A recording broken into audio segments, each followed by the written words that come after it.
Good morning, dear YouTube viewers. Welcome to Mr. Rogers' Neighborhood. Real Turkey channel. I'm your loving, caring host, Atilla Yeselada. And to prove that we're broadcasting live from Turkey, this is our camel. Ebu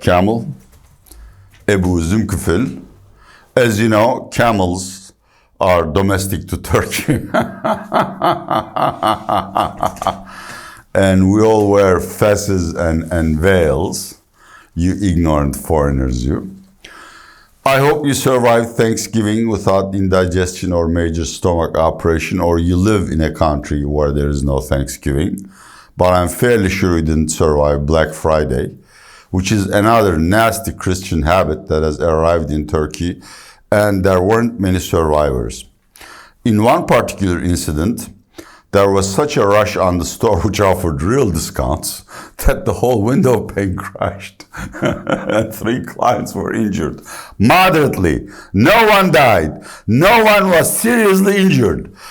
Then the store, of course, had to cancel the sale. Then the real injuries started. Okay.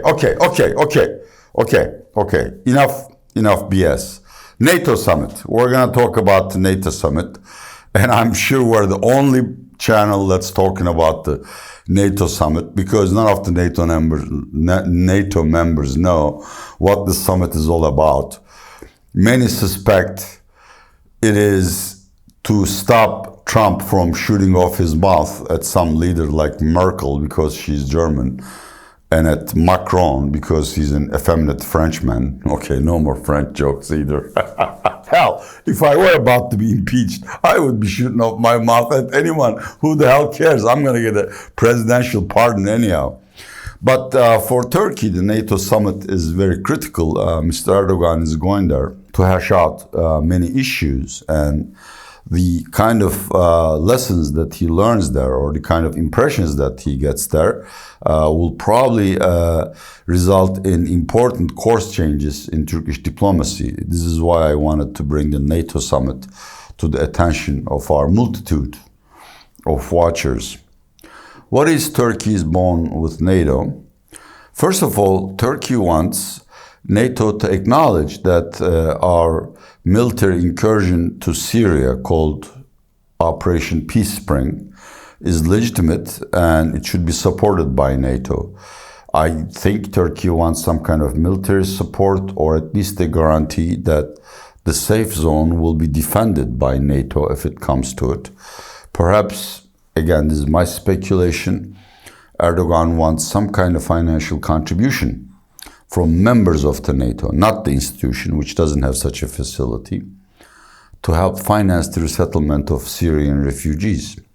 2, of course, he wants to have contact with officers from Pentagon to see whether the United States is serious about slapping sanctions on Turkey for the purchase and soon-to-come activation of S-400 anti-missile systems.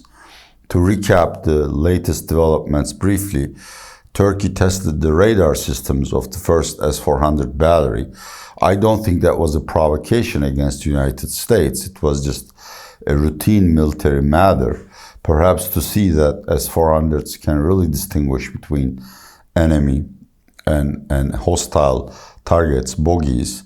But anyhow, it just angered the United States Congress, and really Trump and Mitch McConnell, the Republican majority leader in the Senate, are the only people who stand between Congress and excruciating sanctions on Turkey.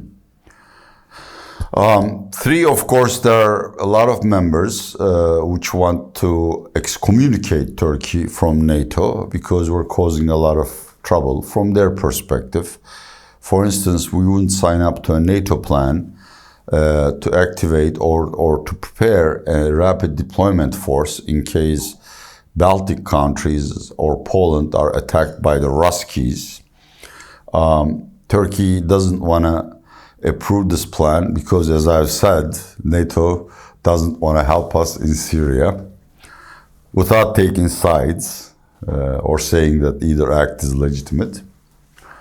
And finally, of course, there is going to be a side meeting on the sides of the summit between our President Erdogan and Boris of UK, and Frau Merkel and Monsieur Macron, where Mr. Erdogan would hit EU for money for the Syrian refugee resettlement project.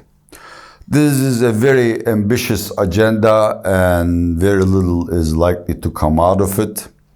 I'm fairly sure, to start from the top, that Pentagon is going to tell Mr. Erdogan that unless S-400s are mothballed, sooner or later, Turkey will suffer from sanctions. And it is important to see whether Mr. Erdogan would receive the message this time. Last time when he visited Trump, he didn't get it because Trump said, do whatever you want to do. If Turkey, of course, postpones the activation of S-400s, the threat of sanctions would be largely, if not entirely, eliminated, which is positive for the exchange rate and our bond yields and for the economy, as well as for the relations between Turkey and the United States. Whether NATO would approve Turkey's military operation in Syria is a big question mark. I think NATO acknowledges the fact that we're fighting against terror, and that's legitimate, but the resettlement plan and alleged atrocities against the native population there by Turkey's ally Syrian, anti-Assad Syrian militia may be too much for a lot of NATO members to stomach, like President Macron, whom our president called brain dead. And finally, Erdogan is likely to get no or very little money from EU, which simply doesn't have a mechanism to funnel money to non-member countries for things like resettling refugees in Syria. So at the end of the summit, Erdogan really has two courses of action. A, he's going to understand that by vetoing and blackmailing, he can't get anything out of the West, and he should adopt a more reconciliatory stance, perhaps prefer dialogue to threats and compromises, give and take, to the current defiant stance, or a less likely but very scary scenario, he's going to give up hope completely on the NATO alliance. Turkey will remain a member of NATO, but Mr.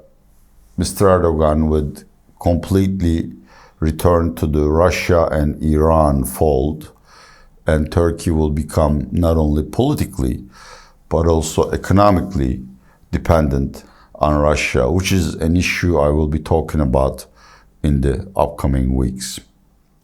So NATO summit is on 3rd and 4th of December. I'm fairly sure Mr. Trump will entertain everyone, but just between the sidelines, try to read what Turkey is doing and whether Mr. Erdogan has made a decision, which will be very important, not only for Turkish diplomacy, but for Turkish economy as well. Because in as much as Erdogan may wish to cooperate with Russia and Iran, Turkey remains extremely dependent on Western tourism, trade, and financial resources, of course. Thank you very much for listening to our broadcast, and I hope you remain among our loyal audience and forward this to friends, neighbors, and loved ones in your country and in other countries. Bye-bye now. Atilla Yeşilada signing off.